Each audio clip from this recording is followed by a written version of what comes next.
আসসালামু আলাইকুম। গভীর প্রেম শুধু কাছেই টানে না, দূরেও ঠেলিয়া দেয়। অধিক অধিকতর জনপ্রিয়তা নেতাকে অধিকতর শত্রুতে শত্রুর মুখোমুখি করে তোলে। নেতা দিনে দিনে যত শীর্ষে ও উচ্চ অবস্থানে এগোতে থাকে, জনগণের সাথে তত দূরত্ব বাড়তে থাকে। এ ধরনের মহামনীষীদের হাজারো উক্তি রয়ে গেছে।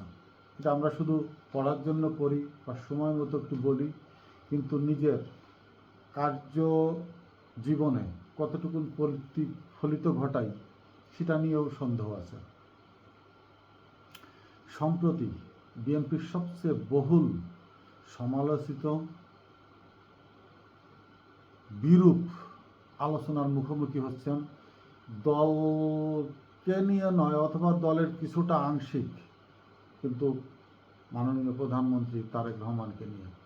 বিশেষ করে রাশেদের তিনি যে সচিব পদমর্যাদায় উপদেষ্টায় নিয়োগ দিয়েছেন, এটা কতটা মানুষের বিবেককে প্রশ্নবিদ্ধ করে তুলেছে চারিদিকে একটু খেয়াল করলেই একেবারে সর্বস্তরে, সামাজিক যোগাযোগ মাধ্যম থেকে শুরু করে রাজনৈতিক সমালোচনা যেখানেই হচ্ছে, বিএনপির ভিতরে বাইরে সমস্ত জায়গায়, এমনকি সরকারি চাকরিজীবীদের আমলাদের ভিতরে আমি একজন সচিব সাহেবকে দেখলাম যে আল্লাহ ভালো করছে যে আমি রিটায়ারমেন্টে চলে আসছি, না হলে রাশেদকেও স্যার বলতে হতো।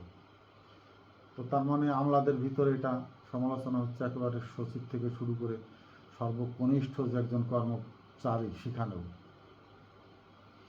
এখানে কিছু কিছু জিনিস মাথায় রাখা প্রয়োজন রাজনীতিবিদদের। পিছনের দিকটার কিছুটা সবসময় যদি স্মরণে রাখা হয় তাহলে মনে হয় ভালো হয়। শেখ হাসিনার পালিত কিছু কুকুর ছিল। এই কুকুরগুলা সকাল 11টা থেকে রাত 1টা পর্যন্ত ম্যাডাম খালেদা জিয়া, তারেক রহমান, জিয়াউর রহমান, বিএনপির নিয়ে যত বিপদ, সারাদিন এই বিপদ গিয়ে বেড়াতো। সরকারি রাজকোষ থেকে জনগণের ট্যাক্সের টাকায় তাদের গাড়ি, বাড়ি, রাষ্ট্রীয় সুযোগ সুবিধা, ভিআইপির পদমর্যাদা, মন্ত্রী, যেখানে যে রকমের প্রয়োজন সেই জায়গায় দিয়ে শেখ হাসিনা এদেরকে লালিত করে রাখছিল। এর ভিতরে একজন ছিল রাশেদ খান মেনন। যে রাশেদ খান মেননকে এদেশের মানুষ কোনো দিন এক বিন্দু মাত্র সহ্য করতে পারেনি।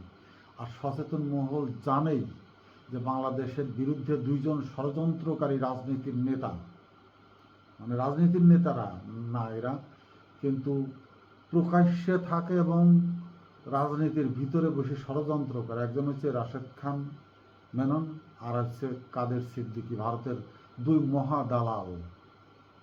এই রাশেদ খান মেনন কে হাজারো লক্ষ কোটি টাকা দিয়ে সরকার কুকুরের মতো ন্যস্তই করে রেখেছিল, যে সকালে উঠে ম্যাডাম খালেদা জিয়াকে তার গণতন্ত্র শিখাবে, তাকে গণতন্ত্রের ক্লাব থেকে বাদ দিয়ে দেবে, সে কি খাইলো না খাইলো, কি করলো না করলো, সারা দিন এই গিবত গাবার জন্য শেখ হাসিনা তাকে মন্ত্রী বানিয়ে রেখেছিল, এমপি বানিয়ে রেখেছিল। বিভিন্ন সময় সেই রাজকোষ থেকে রাজবংশের রাজপুত্র করে তার মাথায় মুকুট পরিয়ে রেখে রাজ সিংহাসন তৈরি করে দিয়েছিল, সারাদিন গিবত গিয়ে বেড়াতো।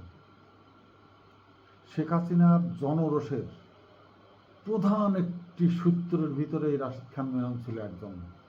2 নম্বর হচ্ছে ডক্টর হাসান মাহমুদ। জিয়াউর রহমান মুক্তিযোদ্ধা না, জিয়াউর রহমান ছিল পাকিস্তানের এজেন্ট। জিয়াউর রহমান সেক্টরে কোনোদিন অনগ্রাউন্ডে যুদ্ধ করেনি। বিভিন্ন যত ধরনের বয়ান সে বানাতে পারত, ওই গীত গাই বেড়াতো সে। তার জন্য শেখ হাসিনা তাকে মন্ত্রী বা যা যা করার সব সুযোগ সুবিধা করে দিয়ে শরীর স্বাস্থ্য মোটা করে রেখে দিয়েছিল। এই সারাদিন বিপদের গাওয়ার ফলে মানুষ কিন্তু তিক্ত হয়। সারাদিন একই ধরনের বকবকানিতে মানুষ অতিষ্ঠ হয়ে ওঠে। এই যে এই জায়গা থেকে যেটুকু শিক্ষা নেওয়ার দরকার ছিল, আমরা কতটুকু শিক্ষা নিতে পেরেছি? হঠাৎ করে রাশেদ, যে নাগরিক পার্টির রাশেদ, বিগত দিনে বিএনপির বিরুদ্ধে বহুত কুৎসা বৎসা রটিয়ে বেরিয়েছে। সবেমাত্র বিএনপিতে আসেই তার এখন যেটা বিএনপির রাজনীতি সম্বন্ধে তার কোনো বয়ান আমি এখনো শুনি নাই। বিএনপি কি, আদর্শ কি, বিএনপির প্রতিষ্ঠাতা থেকে শুরু করে সেই সময়কার প্রতিষ্ঠান কোনো নেতা ম্যাডামের নিয়ে বা তাদের কর্মজীবনী নিয়ে, কোন বৈশিষ্ট্য নিয়ে বিএনপি বাংলাদেশে জনপ্রিয়তা অর্জন করেছিল বা করার পথ আছে, বা বিএনপি দীর্ঘস্থায়ী রাজনীতিতে কোন পথে হাঁটলে সেই ভূমিকা রাখতে পারবে, এ ধরনের কোনো গবেষণামূলক বয়ান, প্রবন্ধ, উক্তি, বাক্য, ভাষণ তার কাছে আমি শুনিনি। কিন্তু তার বক্তৃতা একটি জায়গায় থেমে আছে, জামাতের বিরুদ্ধে সে রৎসা, কুটলামি, ভর্ৎসনা, এইগুলোতে অভ্যস্ত হয়ে পড়েছে।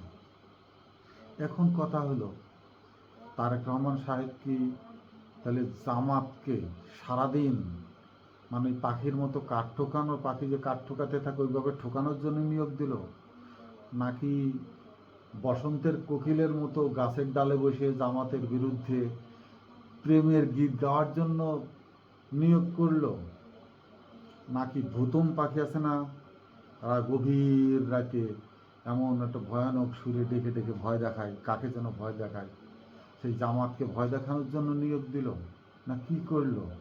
বোধে আমার আসছে না। শুধু তাই না, আমি তো নির্বুদ্ধি মানুষ, অনেক বাঘা বাঘা বুদ্ধিমান মানুষও এই রাজনীতির খেলা নিয়ে বেশ বিব্রতকর অবস্থার ভিতরে অস্বস্তিতে আছে। তার বয়স নিয়ে, তার রাজনৈতিক অভিজ্ঞতা নিয়ে, তার বিএনপির রাজনীতির যে চরম দুর্দিনের কতটুকুন পটভূমিকা ছিল, বা জুলাই আগস্টে তার ভূমিকা কী ছিল, নানাবিধ প্রশ্ন তৈরি হচ্ছে। প্রথম বিএনপি বিতর্কিত একজনকে এনে দাঁড় করিয়ে দিল প্রধানমন্ত্রীর তথ্য বিষয়ক উপদেষ্টা ডাক্তার জাহিদুর রহমান। এই লোকটার শুধুমাত্র টকশো ছাড়া আর রাজনীতিতে বাংলাদেশের মানুষের স্বাধীনতা বলেন, যে কোনো ভূমিকায় বলেন, কোনো ধরনের কোনো মাত্র পদচারণা বিচরণ ছিল কিনা, যদি থেকে থাকে জাতি তো সেটা জানতে চায়, সে কোন জায়গায় কোন ভূমিকায় কোন জায়গায় ছিল।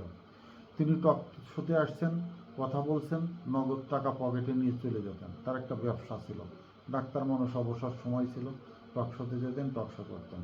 এবং টক শোতে বসেও বিএনপির পক্ষে যে খুব জোরালো বক্তব্য দিতে আমি কোনোদিন শুনিনি, কখনো শুনিনি। সে বিতর্কিত একজন ব্যক্তি হইল তথ্য উপদেষ্টা। সেই আগুন না নিভতে নিভতেই 5 মাসের মাথায় এসে এই মাত্র 5 মাসের সরকার, হয়তো তার নিয়োগ 6 মাস আগে হয়েছে। সে যে জায়গাটাতে প্রতিষ্ঠিত হলো, তার রাজনীতির যে পথটা যে স্টেজ থেকে শুরু হলো, পরবর্তীতে তার পরবর্তী পদই মন্ত্রী অথবা প্রধানমন্ত্রী, কোন স্টেজ থেকে শুরু হলো, সে কোন স্টেজের মানুষ ছিল, কোন স্টেজের মেধাসম্পন্ন বা রাজনীতির বড় বিশেষজ্ঞ বা রাজনীতির বড় একটি ট্রাম দেখিয়ে বিএনপিকে হকচকিয়ে চমকিত করে তুলেছে। বিএনপি সাংগঠনিকভাবে এতটা শক্তিশালীর কোনো জায়গায় বিন্দুমাত্র সেই ধরনের কোনো আভাস কি বিএনপি পেয়েছে কিনা, যে জানি আলোড়ন সৃষ্টি হয়েছে যে হ্যাঁ, রাশেদ বিএনপিতে আসার পরে বিএনপির একেবারে সেই ভূমিধস, সে নিজেই তো হেরে গেছে নির্বাচনে, সে হেরে গেছে জামাত ইসলামের কাছে। যখন চারিদিকে রব ছিল এবং পরিকল্পিতভাবে মাঠ সাজানো হচ্ছিল, বিএনপি ক্ষমতায় আসছে, সেই পরিস্থিতির ভিতরে রাশেদ নির্বাচনে হেরে গেল। সেই রাশেদকে যে জায়গায় বসিয়ে পুরস্কৃত করা হলো কোন বিবেচনায় জানি না। এখন আমার যেটি শুদ্ধ মনের বিশুদ্ধ প্রশ্ন সেটা হলো, গণতান্ত্রিক দেশে সমস্ত গণতন্ত্রের যে সরকারি কাঠামো সব জায়গায় সম্ভবত নির্বাচনের মাধ্যমেই হওয়ার একটি সাংবিধানিক নিয়ম কানুন রয়ে গেছে। টেকনোক্রেটেরটাও ওটা সংবিধানে আছে, টেকনোক্রেট থেকে নিয়োগ দেওয়া যায়, কিন্তু সেই জায়গাটা বলে শুধুমাত্র প্রধানমন্ত্রীর বিবেচনায় প্রধান বিবেচ্য বিষয় হয়ে দাঁড়াবে, নাকি তারও কোনো কাঠামোগত বৈশিষ্ট্য বা ক্যাটাগরি দিয়ে আছে যে নির্বাচনে দাঁড়িয়েছে সে জনগণের ম্যান্ডেটে ফেল করেছে, তাকেও প্রধানমন্ত্রী আবার দিতে পারেন, মানে ওই যে রাষ্ট্রপতি যে কোনো খুনের মৃত্যুদণ্ড আসামিকে প্রাণ ভিক্ষা দিয়ে দিতে পারেন, এই ধরনের কোনো জায়গা আছে কিনা? যদি থেকেই থাকে তাহলে গণতন্ত্রের পদ্ধতির কি প্রয়োজন? প্রধানমন্ত্রী শুধু একজন নির্বাচিত হলো এবং বাকি তার সিদ্ধান্তের উপরেই সব কিছু চূড়ান্ত হয়ে যাওয়ারই তো বিধান থাকার প্রয়োজন। আর যদি নাই থেকে থাকে তাহলে এই যে পরাজিত ব্যক্তিরা, যারা দলের মনোনীত প্রার্থী না, যারা দলের ভিতরে অনেক প্রশ্নবিদ্ধ, তাদেরকে দল প্রতিষ্ঠিত করবার চেষ্টা করছে, অর্থাৎ জনগণ না, জনগণ তাদেরকে পছন্দ করে না বলেই তো ভোট দেয়নি, কিন্তু দল তাদেরকে প্রতিষ্ঠিত করতে চাচ্ছে, দল তাদেরকে নেতা বানিয়ে রাখতে চাচ্ছে। একটি রশি, সরকার প্রধান, মধ্যখানে জনপ্রতিনিধি, নির্বাচনের মাধ্যমে জনপ্রতিনিধি, এবং সে থাকবে মাঝখানে ধরা, এবং সেই রশির শেষ প্রান্তে থাকবে জনগণ। এখন সেই রশিটি যদি সরকার প্রধান থেকে ওই জনপ্রতিনিধি পর্যন্ত শেষ হয়ে যায়, জনগণ বিচ্ছিন্ন হয়ে যাবে। আর যদি জনগণ থেকে ওই নির্বাচিত প্রতিনিধি পর্যন্ত হয়, সরকারে তার হাত না থাকে, সেও সরকার থেকে পশ্চাৎপদ হয়ে যাবে জনগণ সহ। কিন্তু একটি রশি তো এই তিনটি মাধ্যম দিয়েই শক্তিশালী হওয়ার কথা ছিল। তাহলে এই যে অনির্বাচিতদেরকে সরকারে প্রতিষ্ঠিত করবার জন্য দলের থেকে আপ্রাণ চেষ্টা করা হচ্ছে বা করা হচ্ছে, প্রতিষ্ঠিত করা হচ্ছে, তার মানে জনগণ, যে পশ্চাৎপদ জনগণ, ভোটার, নাগরিক, সেইটা তাদের জন্য একটি ক্ষেত্র তৈরি হচ্ছে। সরকারে যাওয়ার পরে সরকার জনগণের সাথে আর থাকছে না, তারা তাদের মতো মাইন্ডেড হয়ে যাচ্ছে, তাদের মাইন্ডসেট হয়ে যাচ্ছে সেখানে। তারা তাদের মতো করে একেবারে স্বইচ্ছায় সরকারি রাজনৈতিক কাঠামো তাদের স্বইচ্ছায়, তাদের স্বাগ্রহে গঠিত হচ্ছে, যার সাথে জনগণের কোনো সম্পৃক্ততা থাকছে না। এখন স্বৈরশাসক হয়ে ওঠার পিছনে নেপথ্যে কি কাজ করে? সরকারের এই একক সিদ্ধান্তের জায়গাগুলো কাজ করে, নাকি সরকারের সমষ্টিগত যে মতামত তার উপেক্ষিত হওয়াই আরও একটি বড় উদাহরণ। বিগত সরকার জনগণের থেকে কি বিচ্ছিন্ন হয়ে পড়েছিল? এই প্রশ্নটা করা যেতে পারে এখন। এবং তার কারণ কি? বিগত সরকার বড় বড় ক্রিকেটার, জনপ্রিয়, সবচেয়ে বাংলাদেশ তো বটেই, সারা বিশ্বের জনপ্রিয় ক্রিকেটারদের সমারোহ ঘটিয়েছিলেন। ডক্টরেট প্রাপ্ত শিল্পী মমতাজদের মতো বড় বড় শিল্পীদের, মেগা স্টার, নাট্য, চিত্রনাট্য ফেরদৌসদের মতো নায়ক, রিয়াজদের মতো জনপ্রিয় বিভিন্ন পদক পাওয়া নায়কদের সেখানে সংসদ ভবনে তাদেরকে এনে বড় বাগিচার সমারোহ ঘটানো হয়েছিল। এই যে আরাফাত, যাদের মানে কয়েকজনের যে নাম বললাম, এই আরাফাত মনে হয় কট হলো কয়েকদিন আগে, তখন শুনতাম জয়ের বন্ধু, কোত্থেকে হুট করে ধরে নিয়ে এসে ঢাকার অভিজাত এলাকার সংসদ ভবন নির্বাচিত করে সংসদে নিয়ে নেওয়া হলো। এই যে খুঁজে খুঁজে, মানে জনগণ থেকে বিচ্ছিন্ন, কিন্তু এরা এতটা বিচ্ছিন্ন যে জনগণ চেনেও না, তারপরে বড় জনগণকে আক্ষেপের জায়গা তৈরি করে দেওয়া বা ভিতরে ভিতরে ক্ষোভ সৃষ্টির জায়গা তৈরি করে দেওয়া হলো। জনগণের এলাকারই সে লোক না, যে কোনোভাবে দলের বিবেচনায় তাকে সেই আসন থেকে সংসদ সদস্য করে নিয়ে সংসদ সদস্য হিসেবে তাকে অলঙ্কৃত করা হচ্ছে, পুরস্কৃত করা হচ্ছে। এই যে অযাচিতভাবে জনগণের উপরে নিজস্ব মতামতকে চাপিয়ে দেওয়া, এটা তো জনগণের সেন্টিমেন্টকে মূল্যায়ন করা হলো না। জনগণের সেন্টিমেন্টকে ধারণ করে যে সংসদ গঠিত হওয়ার কথা বা গণতান্ত্রিক ধারা যে সরকার গঠিত হওয়ার কথা, সরকার প্রধান হওয়ার পরে যদি জনগণের আর কোনো ম্যান্ডেটকে মূল্যায়ন না করে শুধু নিজের চিন্তাধারা দর্শনকে প্রতিষ্ঠিত করবার জন্য জনগণ থেকে বিচ্ছিন্ন হয়ে যে সরকার পরিচালিত হয়, সেটি কিন্তু আমার মনে হয় দোদুল্যমান একটি সরকার হয়ে দাঁড়াবে। এই সরকারের পিছন থেকে যদি কেউ ধাওয়া করে, জনগণ তো ওই নবাব সিরাজদৌল্লাকে ধরে নিয়ে যাবার সময় যে দুই পাশে দাঁড়িয়ে উল্লাস করেছিল জনতা, লর্ড ক্লাইভ তার ডায়েরিতে লিখে গিয়েছিল, তাকে যখন ধরে নিয়ে আসা হয় সেই নদী দিয়ে বা রাস্তা দিয়ে, যে পথ দিয়ে জনগণ দাঁড়িয়ে উল্লাস করছিল, এবং তারা যদি একটি করে পাথরও মারত, তাহলে ওই ইংরেজ সৈন্য যে কয়জন ছিল ধূলিসাৎ হয়ে যেত, নবাবকে আনতে পারত না। কিন্তু তারা কিন্তু সেটা করেনি। না করে তারা যে হাতে তালি দিয়েছিল, দিয়ে ইংরেজদের যে উৎসাহিত করেছিল, তার ফলাফল কিন্তু 200 বছর ধরে জনগণ ভোগ করতে হয়েছিল জনগণের ভুলের জন্য। কিন্তু জনগণের ভুলের জায়গাটা কেন তৈরি হলো? জনগণের সাথে সম্পৃক্ততা থাকা। নবাব সিরাজদৌল্লা নিজে বলে গেছেন, অনেক যুদ্ধে সে যোগদান করেছেন, বিজয়ী হয়েছেন, তখন জনগণ ফুলের মালা দিয়েছেন। জনগণ যুদ্ধে জয় করে এসে সিংহাসনে বসা, তারপরে জনগণ থেকে মুখ ফিরিয়ে নেওয়া আলাদা প্রেক্ষাপট।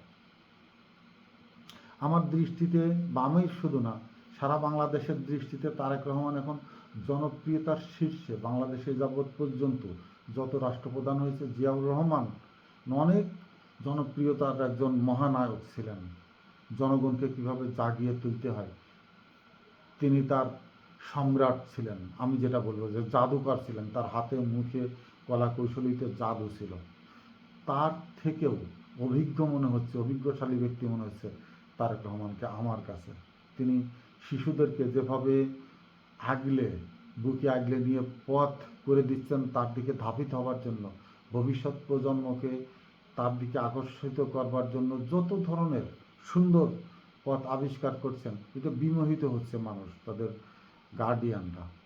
কিন্তু সেই জনপ্রিয়তা বা জনগণের ভালোবাসায় সিক্ত হয়ে এতটা কি আবেগপ্রবণ হয়ে পড়ছে, এতটা কি আত্মতুষ্টিতে ভুগছে যে আমি যেটা করব বলবো, জনগণ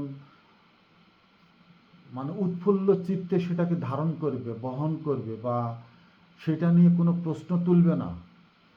আমি যার ঘাড়ে যে বোঝা চাপিয়ে দেবো, সেটা কি বহন করে নিয়ে বেড়াবে দেশের জনগণ?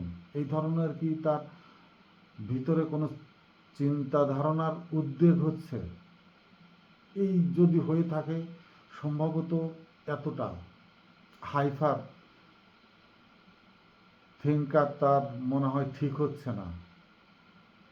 তার যদি এই ধরনের কোনো কেউ বলে থাকে বা এই ধরনের কোনো কনসেপ্ট তার মাথার ভিতরে ঢুকিয়ে থাকে, আমি বলবো শুদ্ধ বিবেচনায় কোনো একটি সময় সেজন্য নীরবে আরাধনায় বসে, একেবারে চিন্তামগ্ন হয়ে তার কার্যকলাপ নিয়ে সেজন্য নিবিড়ভাবে পর্যবেক্ষণে লিপ্ত হয়।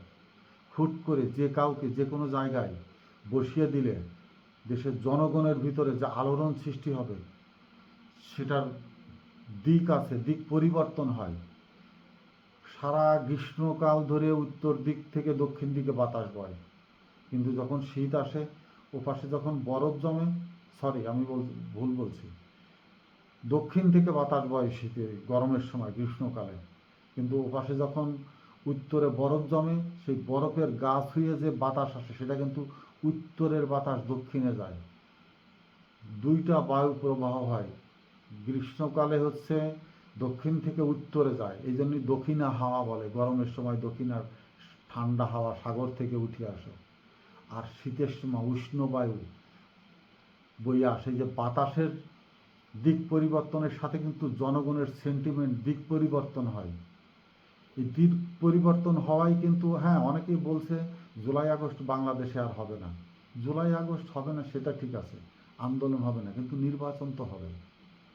5 বছর পর পর তো সরকার পরিবর্তনের জন্য নির্বাচিত এবং তত্ত্বাবধায়ক সরকারের নিবিড় পর্যবেক্ষণে তাদের তত্ত্বাবধানে নির্বাচন হবে এদেশে। এই জায়গাগুলো যে প্রশ্ন রেখে যাবে, যে প্রশ্ন তৈরি করে যাচ্ছে, এটা দলের ভিতরে এক ধরনের উদাসীনতা, অনীহা এবং বড় ক্ষোভের জায়গা, আক্ষেপের জায়গা তৈরি হচ্ছে। অনেক সিনিয়র বড় বড় নেতারা রয়ে গেছে, দীর্ঘদিন ধরে যারা রাজনীতির সাথে জড়িত, বিএনপির ঘরোয়া রাজনীতির সাথে জড়িত, তাদের ত্যাগ তিতিক্ষা অনেক। প্রশ্ন তো আছে, ঠিক আছে, কিন্তু তাদের নিয়ে যতটুকুন প্রশ্ন, তার থেকে কি রাশেদদের নিয়ে প্রশ্ন কম উত্থাপিত হচ্ছে? বিএনপির অভ্যন্তরীণভাবে যে গুঞ্জন, যে গুনগুন শব্দ হচ্ছে, যে হৃদয় ভাঙার, নদী ভাঙনের একটি শব্দ হয় পানিতে, পরে পানির একটি শব্দ হয়, হুম হুম শব্দ, নদীর পার ভাঙার একটি শব্দ হয়, এই দলের ভিতরকার যে ভাঙনের শব্দ, এটা কি তারেক রহমান সব শুনতে পাচ্ছেন? শোনা উচিত। কাউকে যদি কোনো পুরস্কৃত করতেই হয়, উপঢৌকন দিতে হয়, আরও অনেক পথ আছে। তো তার এটা মনে হয় 13তম উপদেষ্টা তাকে নিয়োগ দেওয়া হলো। হ্যাঁ, তার যদি সহকারী পিএসটিএস হয়তো 3 নাম্বার 4 নাম্বার, যে ঠিক আছে, ফাইল টাইল টানুক, টেবিল টুবিল মুছে দিক, তারেক রহমানের ঘরের দরজা গাড়ির গেট টেট খুলে দিক, এইগুলোর জন্য নিয়োগ দেওয়া যেতে পারে। তার যে বয়স বা রাজনীতির যে বয়স যতটুকুন, তাকে ওই অবস্থান ওখানে রাখারই প্রয়োজন ছিল। কিন্তু এই জায়গাটা নিয়ে এসে বড় একটি একবারে কেন্দ্রের শীর্ষস্থানীয় বিএনপি নেতাদেরকে কিছুটা হলেও অবহেলা করা হলো, অথবা কিছুটা হলেও তাদের সাথে তারেক রহমানের যে একটি দৃঢ় বন্ধন ছিল, কিছুটা হলেও সেই বন্ধনটা কিছু লুজ হলো, একটু ঢিলা হলো। এই ঢিলা বন্ধনগুলো একসময় আরও বেশি লুজ হয়ে যাবে সময়ের প্রয়োজনে। তারেক রহমানকে এদেশের জনগণ ভালোবাসে, সেটাও ঠিক আছে, এদেশের কিছু নেতৃত্ব তাকে ভালোবাসে, ঠিক আছে, কিন্তু এমন কাউকে নিয়ে এসে এই পর্যায়ে বসিয়ে দেওয়া, একটু ভাঙনের সুর হয়তো শুরু হতে পারে। ডাক্তার জাহেদকে নিয়ে অনেক সমালোচনা আছে, তারপর এদেরকে নিয়ে হুট করে টেকনোক্রেটের সুযোগ আছে, কিন্তু সেটা যেন, আমিনুল হককে টেকনোক্রেটের মন্ত্রিত্ব দেওয়া হয়েছে, এতে মানুষ কিন্তু জাপানের অতটা অখুশি হয়নি। দলের জন্য তার এলাকায় তার অবদান আছে, সে বিএনপির রাজনীতি ঘরমানা করে হেরে গেছিল, ঠিক আছে, বা রাজনীতির প্রয়োজনে দলের যেসব, সমস্ত না, কিছু নেতাকে যেসব জায়গায় বসানো হয়েছে, উপযুক্ত ব্যক্তি, যে কোনো পলিটিক্যালি মর্চার ভিতরে করে হয়তো হেরে গেছে, কিন্তু তাদের অবদান আছে বিএনপির এই সময়ের ক্ষমতা আসার পিছনে। তাদেরকে নিয়েও প্রশ্ন হলে অন্তত বিএনপির কর্মীরা সানন্দে তার পাশে গিয়ে গা ঘেঁষে দাঁড়াতে পারছে, না সে আমার বিএনপির লোক।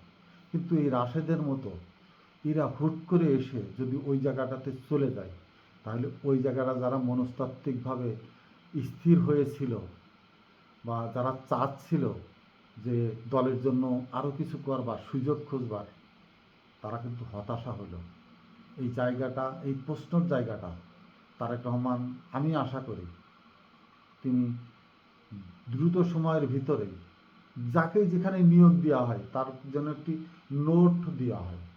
রাশেদকে যে জায়গায় বসানো হয়েছে, নিয়োগের পরে একটি প্রেস নোট দেওয়া উচিত ছিল, যে কোন কোন একটি পুরস্কার যদি দেওয়া হয়, 21শে পদক, বিজয় দিবস, স্বাধীনতা, বিভিন্ন পদক দেওয়া হয়, সেই পদক কিন্তু নোট দেওয়া থাকে তাদের অবদান সম্বন্ধে। এই ধরনের যখন নিয়োগও হবে, তখন তাদের অবদান সম্বন্ধে যেন যদি নোট থাকে, প্রেস বিজ্ঞপ্তিতে যদি নোট দিয়ে দেওয়া হয়, তাহলে নোটটা পড়ে জানতে পারে যে কোন অবদানের জন্য কে কোন স্বীকৃতি পাচ্ছে, দেওয়া হলো। তাহলে প্রশ্নগুলো এড়িয়ে যাওয়া যায়, সাধারণ মানুষের ভিতরে এই জায়গাগুলো পরিষ্কার থাকে, এবং রাস্তা যত পরিষ্কার হবে, জনগণ থেকে তারেক রহমান পর্যন্ত খুব দ্রুত যেন এক দূরে তারেক রহমানের কাছে চলে যেতে পারে, যে কোনো সাধারণ একজন ভিখারি হোক, কিন্তু সে একটা ভোটের মালিক, এটা বুঝতে হবে। একজন ভিখারি হোক, পঙ্গু হোক, যাযাবর দেউলিয়া হোক, যদি সে দেশের নাগরিক হয়, সে কিন্তু একটি ভোটারের মালিক। অর্থাৎ একজন ভোটারের মালিক একজন সম্মানিত নাগরিক। একজন সম্মানিত নাগরিক রাষ্ট্র গঠনের বড় নিয়ামক। সেই নিয়ামক ব্যক্তিটার তার মেধামন জননের যতটুকুন আছে সেটুকু যেন রাষ্ট্রের প্রয়োজনে ব্যবহৃত হয়।